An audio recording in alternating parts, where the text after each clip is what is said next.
देखो हम लोग एनसीईआरटी क्लास 8 में मैथ का चैप्टर पढ़े कंपेयरिंग क्वांटिटी। क्या नाम है? Comparing quantity. कंपेयरिंग क्वांटिटी में हम लोग क्या पढ़ रहे हैं, तो इसमें हम लोग कल परसेंटेज को अच्छे से डिफाइन कर चुके हैं। परसेंटेज पढ़ने के बाद हम लोग क्या पढ़ चुके हैं, और उस पर कुछ न्यूमेरिकल एस्टिमेशन और पढ़ चुके हैं। हमारा आज का नेक्स्ट टॉपिक है सेल्स टैक्स। इसी को हम लोग क्या बोलते हैं, वैल्यू एडेड टैक्स है, या इसी क्या बोलते हैं जैसे जीएसटी के नाम से हम लोग पढ़ेंगे, ठीक है, यानी गुड्स एंड सर्विस टैक्स ऐसे बोलेंगे। देखो होता क्या है, अब एक एग्जांपल समझो। जैसे हम लोग देखते हैं कि सरकार क्या करती है, रोड बनवाती है, ठीक, सरकार क्या करती है, सरकारी स्कूल बनवाती है, सरकार क्या बनवाती है, लोगों के लिए हॉस्पिटल बनवाती है, स्कूल बनवाती है, और भी कई चीजें करती है। तो सरकारी काम जितने भी देखो, सरकारी स्कूल में बच्चों को कम फीस में पढ़ते हैं, या तो क्लास 8 तक तो फीस ही नहीं लिया जाता है, ठीक है। हॉस्पिटल में क्या होते हैं, गवर्नमेंट हॉस्पिटल में लोगों को कम खर्चे में इलाज होता है, ठीक है। और सरकार जो सड़कें बनवा रही है, हेलीपैड और क्या नाम है, एयरपोर्ट बनवा रही है, रेलवे स्टेशन बनती है, यहाँ पर सरकार के पास कहने का मतलब है कि गवर्नमेंट में पैसे कहाँ से आते हैं, गवर्नमेंट पैसे कहाँ से आते हैं। तो अब भाई गवर्नमेंट जॉब थोड़ी ना करती कहीं कि कहीं जाके जॉब करो, उसको सैलरी मिला, हाँ भाई 2 लाख रुपए सैलरी मिला, लो पैसा बनाओ। तो गवर्नमेंट कहीं जॉब नहीं करती है। वो क्या करती है, हम लोग से, जैसे हम लोग कोई ऑब्जेक्ट खरीदते हैं तो उस पर कुछ टैक्स लगा देते हैं, उसी टैक्स को कलेक्ट करके वो हमारे डेवलपमेंट में पैसा खर्चा करते हैं। बात समझ रहे हैं? तो गवर्नमेंट एक तरह से ऑर्गेनाइजेशन है। गवर्नमेंट क्या है, ऑर्गेनाइजेशन है, संस्था है, जो कोई भी ऑब्जेक्ट होता है उस पर अलग अलग तरीके से क्या लगाती है, टैक्स लगाती है। उसी को हम लोग कहते हैं वैल्यू एडेड टैक्स। सिंपल सा बात समझो। जैसे कोई एक कंपनी है, मान लेते कोई भी XYZ कंपनी है, वो कोई ऑब्जेक्ट बना रही है, वो क्या बना रही है, मान लेते हैं कि एक कंपनी है जो कोई ऑब्जेक्ट बना के दे, मान लिया ऑब्जेक्ट बना के दे दी, ठीक। अब इसका उसने इस पर जितने भी इंग्रेडिएंट्स लगाए, इसमें उसने जो भी लगाया, घास पत्ता फूस जो भी लगाया, उसका कुल मिला के उसका जो बजट आया वो आया 6 रुपये। कितना आया? 6 रुपये। अब 6 रुपये आया तो वो इसका क्या करेगी भाई, अपना खुद भी प्रॉफिट कमाना है कंपनी को।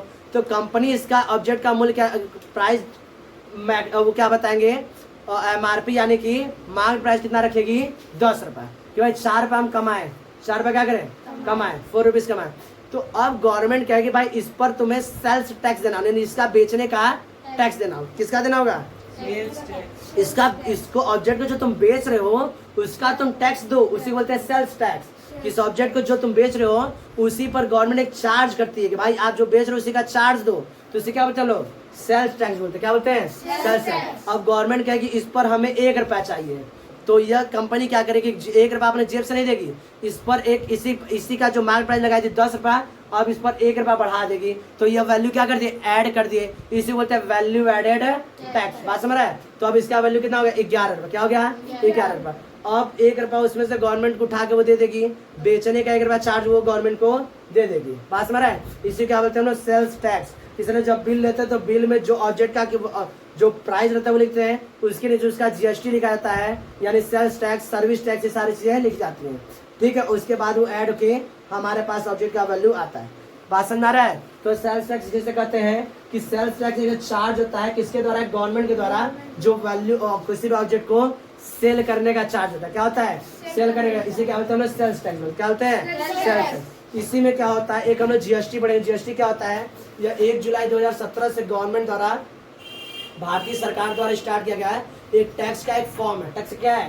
एक फॉर्म है। इसमें इसका फुल फॉर्म क्या है, तो it is stand for the goods and service tax. Goods का मतलब होता है ऑब्जेक्ट, गुड्स मतलब अच्छा नहीं, गुड मतलब होता है अच्छा, एस लगा दोगे तो ऑब्जेक्ट हो जाएगा। क्या हो जाएगा?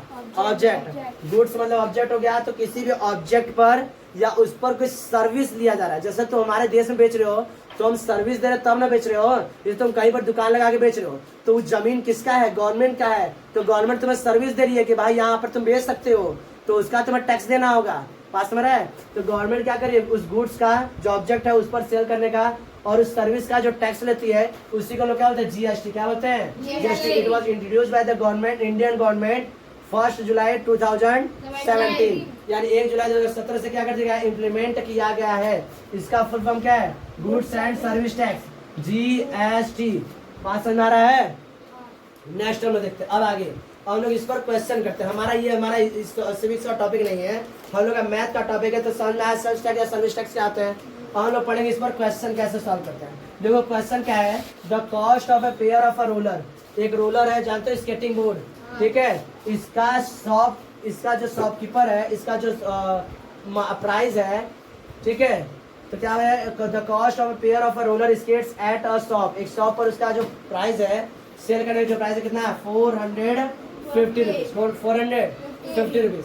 लेकिन इसका द सेल्स टैक्स, इस पर क्या है, सेल्स टैक्स चार्ज किया जा रहा है, कितना रुपया, तो 5%। इसका जो भी मार्केट प्राइस का कितना किया जाएगा, 5%। तो कह रहा है बताइए बिल का अमाउंट कितना होगा, बिल का अमाउंट कितना होगा, सेम वही बात हुई।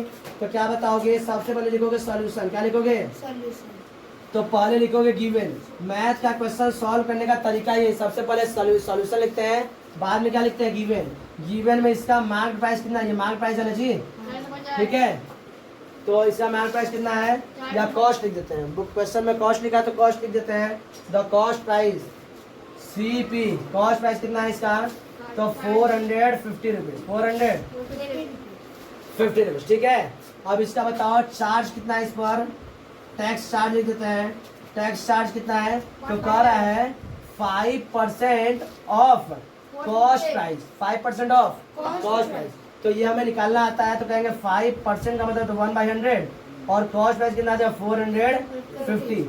0 से काटो 0 गया, 5 से काटो 2 बार में, 2 से तो काटो कितना आएगा, तो लगभग 22.5, इतना रुपया वो चार्ज कर रही, इतना रुपया चार्ज कर, 22 रुपया 5 पैसा। तो यह ऐड होगा किसमें, ये कॉस्ट प्राइस में क्या हो जाएगा, ऐड हो जाएगा, और वही पूरा बिल का क्या बन जाएगा, अमाउंट। तो लिखोगे अमाउंट, क्या लिखोगे, अमाउंट। अमाउंट क्या हो जाएगा, तो कहोगे कॉस्ट प्राइस और प्लस क्या हो जाएगा, tax, cost price plus tax, bill में इसी तरह लिखा था, ठीक है, cost price plus tax,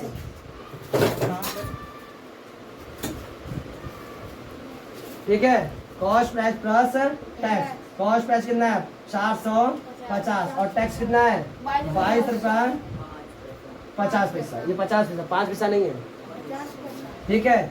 add करो कितना आएगा, तो कहोगे 5 इधर आ गया, 2 और 0 2, 5 2 7, 472 रुपया 50 पैसा इसका क्या है, अमाउंट है। इतना तुम्हें क्या करना होगा, पेड करना होगा। किसी को समझने में कोई दिक्कत, बात समझ में आ रहा है, देख लो इसको, देखो, हाँ देखो ध्यान से। अब हम लोग क्वेश्चन सॉल्व करेंगे। देखो जो हम लोग वैल्यू एडेड टैक्स समझ लिए, अब ध्यान समझो, एक इस तरह से क्वेश्चन आता, थोड़ा सा घुमाओ क्वेश्चन आता है। अभी तो लोग देखिए सीधा सीधा ऐड कर दिया, काम खत्म हो गया। अब इस तरह से घुमाओ, इस तरह से क्वेश्चन आता है, कह रहा है कि एक आर्टिकल है जिसको खरीदा, परचेज मतलब क्या कर दिया गया है, खरीदा गया, क्या कर दिया गया है, एक होता है बाई, एक होता है परचेज। देखो जब सस्ती चीजों खरीदते हैं ना तो बाई बोलते हैं, जैसे 5 रुपए का टॉफी खरीद लिए, 2 रुपए का चॉकलेट खरीद लिए, ये सब खरीदेंगे तो बाई बोलेंगे। लेकिन महंगा चीज खरीदे उसको परचेज बोलते हैं, क्या बोलते हैं, परचेज। इसलिए दुकान में जाते कहते हैं परचेज करना, शॉप पे जाते क्या करते हैं, परचेज करना, और ये बगलिया में चाय दुकान में जाके तो क्या करते हैं, बाई करना, यानी सी बाई द 2 रुपीज चॉकलेट, ऐसे। तो बाई मतलब सस्ती चीजें खरीदना, और परचेज मतलब महंगी चीजें खरीदना। बात सुन रहा है, तो कितने बगे, देखो वैल्यू बहुत मस्त है एकदम, 1 2 3 4, ठीक है। तो 1234 रुपए में वैल्यू को क्या किया गया, परचेज किया गया, ठीक है। और इसमें करा जीएसटी ऐड है, जीएसटी क्या है, ऐड है। तो करा जीएसटी ऐड है, समझ में आ रहा है। लेकिन जीएसटी ऐड होने से पहले इसका कॉस्ट प्राइस कितना था, पूछ रहा है कि find the article, find the price of the article before the GST was added, यानी जीएसटी को ऐड करने से पहले इसका क्या प्राइस था। ये जो प्राइस है जीएसटी ऐड करने के बाद है, कितना परसेंट जीएसटी ऐड किया गया, तो 18%। कितना परसेंट ऐड किया है, 18%, ठीक है। अब हम मान लें, सबसे पहले क्या लिखेंगे, सॉल्यूशन। सॉल्यूशन में क्या लिखेंगे, गिवन। क्या लिखेंगे, गिवन। ये क्या हो जाएगा जी, अमाउंट हो जाएगा, क्या हो जाएगा, अमाउंट। अमाउंट कितना है, तो 1 2 3 4, ये रुपया का इसका अमाउंट है। कितना परसेंट जीएसटी है, तो जीएसटी है तुम्हारा 18%। कितना है, 18%। मान लेते इसका कॉस्ट प्राइस रहा होगा, मान लेते वाई रुपीस रहा होगा, कितना रहा होगा, वाई रुपीस। तो वाई रुपीस का 18% निकालेंगे, वाई रुपीस का क्या निकालेंगे, 18%। तो ऐसे लिखेंगे 18% of Y, 18% of Y, 18% of लिखें, ऑफ वाई क्या लिखेंगे। और उसमें जब क्या करेंगे, जैसे मान लेते हैं कि एक ऑब्जेक्ट को खरीदा जा रहा है 12 रुपए में, कितना रुपए में? 12 रुपए में, ठीक है।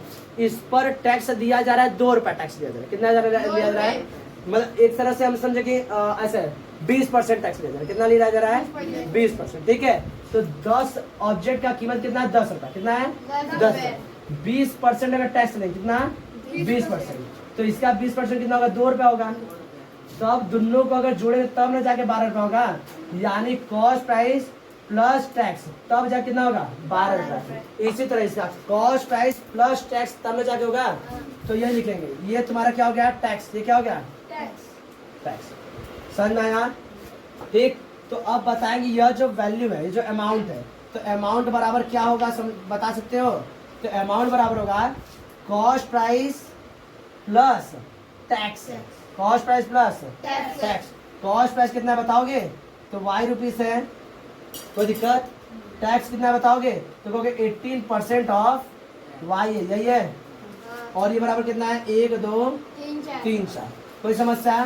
तो y बराबर y लिख दोगे प्लस 18%, तो लिखोगे 18 और बटे में 100 और प्लस इंटू y। यहाँ तक कोई दिक्कत नहीं? समझ में आया? ये y क्यों लिखे हैं? y और टैक्स मिलाएंगे तब जा क्या बनेगा? अमाउंट बनेगा। ये बात समझ में आई? अब आगे ध्यान समझो। तो अब इसको ऐड करें, कैसे? तो देखो इस तरह से होगा कुछ, देखो यहाँ पर नीचे दिख रहा है कैमरे में, देखो क्या होगा? तो इस तरह से होगा y प्लस 18y और बटे में 100 और बराबर कितना? 1 2 3 4। सही है। इसको कैसे ऐड करते हैं? तो इसका इसमें गुणा करा के डायरेक्ट ऐड करते हैं। तो 100 प्लस 100 गुणे में 1 का जगह 100 और प्लस 18 कितना हो जाएगा? 118y बटे 100, कितना हो जाएगा बोलो तो? 118y बटे में 100 और बराबर कितना होगा? 1 2 3 4। ये पूरा का पूरा इधर और ये पूरा का पूरा इधर हम लोग लिख सकते हैं, ठीक है। ये मैथ्स में का नियम है। कोई दिक्कत? यहाँ पे काटना है तो काट दो, नहीं काटना तो कोई दिक्कत नहीं। अब इसको ऐसे भेजो, तो y बराबर कितना हो जाएगा? कट पिट तो करना ही हम लोग आगे जाके। तो देखो यह इधर भाग उस साइड जाके हो जाएगा गुणा। तो 1 2 3 4 गुणे में 100 और बटे में कितना हो जाएगा? 118। काटो एकदम ध्यान से, हिसाब से काटना। तो ये किससे कटेगा? पहले हिस्सा छोटा छोटा काटा जाए, 2 से काटे। तो 2 छंग 12 और 2 9 18, कट गया। 2 से इसको काट दो 50 बार में, या इसको काटा, ये छोटा अच्छा दिखा है। 2 छंग 12, 2 1 कम 2, 2 7 14। सही है। अभी किससे कट रहा है? 3 से कट रहा है। हाँ हाँ 2 पर, अच्छा 2 पर, हाँ जी 59 आएगा, ठीक है। अब देखो ध्यान से 59 किससे कटेगा? हमने डायरेक्ट कट जाएगा 59 से। 59 एक बार देखा जाए, 59 से डायरेक्ट कटेगा साहब। 617 59 एक बार में जाएगा 59 और 11 में सुना हो गया 2 और यहाँ पे कट गया 7, नहीं कट रहा है कैसे?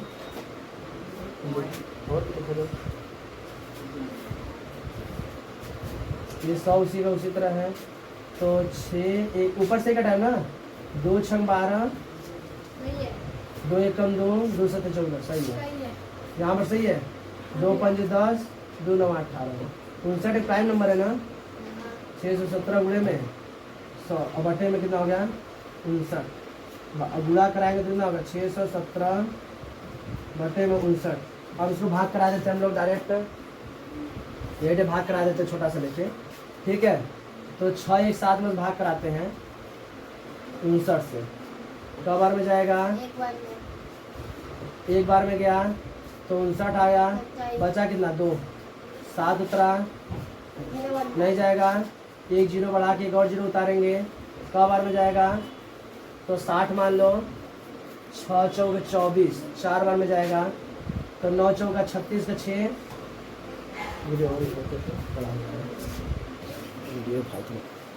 ठीक है। तो इसका कितना आया? डिवाइड करने के बाद कितना रहा है? 1046 रुपये। तो इसका बताओ, इसका जो प्राइस रहा होगा जीएसटी ऐड करने से पहले कितना रहा होगा?